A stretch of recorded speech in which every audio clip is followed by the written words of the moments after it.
Having the proper lighting setup is key to creating high-quality video content. Shadows, harsh light, or poorly lit videos can be distracting and prevent the viewer from focusing on what's important. While you can spend thousands of dollars on studio quality lighting, you don't need to spend that much to get a great look. If you can, we'll suggest some great options at higher price points, but you can spend under $100 and still have a great 3-point lighting setup, and we'll explain that in a second, that's pleasing to the eye and great for filming. So a 3-point lighting setup will typically include 3 lights, a key, fill, and hair or backlight.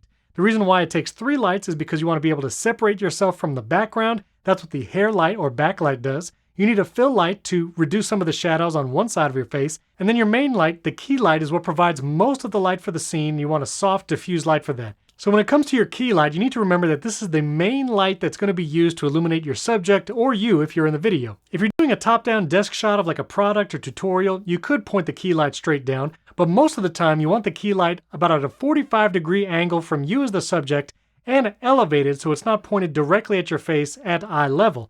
And if you can only have one light, if either you don't have the funds or the space to actually have the 3-point lighting setup, your key light is the one light you'll need to make sure that you're illuminated the best you can. Now, some important factors for your key light is you want to be able to diffuse it and create a soft light. Diffusing the light means spreading it out evenly so there's less shadows on your face or the product, and you can do this by either a light dome or sometimes just using a sheet over a light, like a sheet over a window if that's your only light source. And typically the larger the diffuser, the better the spread and evenness of the light. Again, you also want to make sure that angle is proper at a 45-degree angle, a little bit elevated and pointed towards you.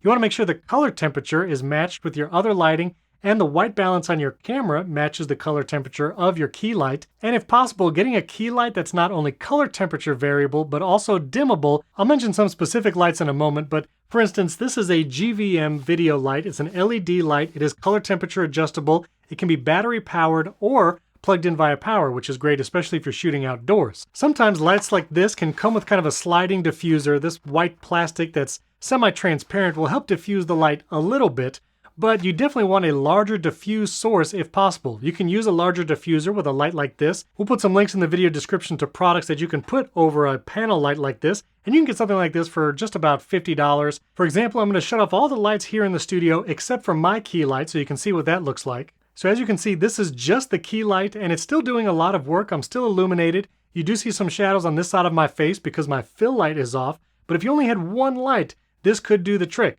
Some tips for you: if you only have the one key light, move it as close to you as possible. That will actually give the illusion of having a larger light and larger light source. We'll also cut down on some of the shadows. You can even put your key light right behind the camera, so as you stare down the lens, that light will be illuminating your face and you won't have as many shadows as if it's off to the side. Now, if you really want to go with an advanced product for your key light, the Aputure 300D Mark II, it's about $1,000, but it'll be the last key light you'll need for a long time. You could use it outdoors or in a studio setting. Very powerful. You'll probably only run it at about 5 to 10% in a studio situation. So that's kind of the high-end advanced option. You can also get an Amaran 200X, which is actually the light that I'm using for my key light. That one's around the $300 mark. Again, we'll put links to all of this in the video description. And in order to diffuse that key light, I recommend the Aputure Light Dome 2. Again, that's what I'm using right here. They also have a Light Dome Mini if you don't have as much space. Again, it won't diffuse it as much, but the Light Dome Mini is still way better than nothing. You can also get a Neewer video light for about $50. That one comes with a diffuser. $50, you can't beat it. And again, if you put that pretty close to you while you film, you'll get a great look with just that one key light. Another cool diffuser option is the Aputure Light Lantern. It's more of a 360-degree diffuser, so if you're going to be doing a lot of B-roll around the studio, doing things on the desk, as well as shooting A-roll, the lantern might be a good option for more coverage. Now, the second light in a 3-point lighting setup is the fill light. This light will be on the opposite side of you from the key light and will help fill in some of the shadows. It also doesn't have to be as bright as your main key light, so you can use a cheaper option here for the fill. Some important factors with your fill light: you actually do want to keep it a little more distance than your key light. Ideally, you would like a diffused light, something soft, again, that doesn't create harsh shadows or even harsh light, and matching the color temperature to your key light is very important. I'll show you a quick example here of what it looks like just to have the fill light on. So as you can see, with only my fill light on, it is actually very dim and is just helping decrease the shadows on this side of my face. Now, if I pair the fill light with my key light, now you can see with the key light on and the fill light together, it's creating an even look on my face, not very many shadows. And you can adjust that fill light brightness for different effects. If you want a more moody look, You can actually turn that fill light way down or even off. So some options to get for your fill light. You can get the Amaran P60c. It's a good option for your fill light. The YONGNUO is another great budget option. Or you can get a Neewer video light pair. It's about $112 for the pair. You can use the exact same light for your key and fill. They're dimmable and color adjustable, which is great.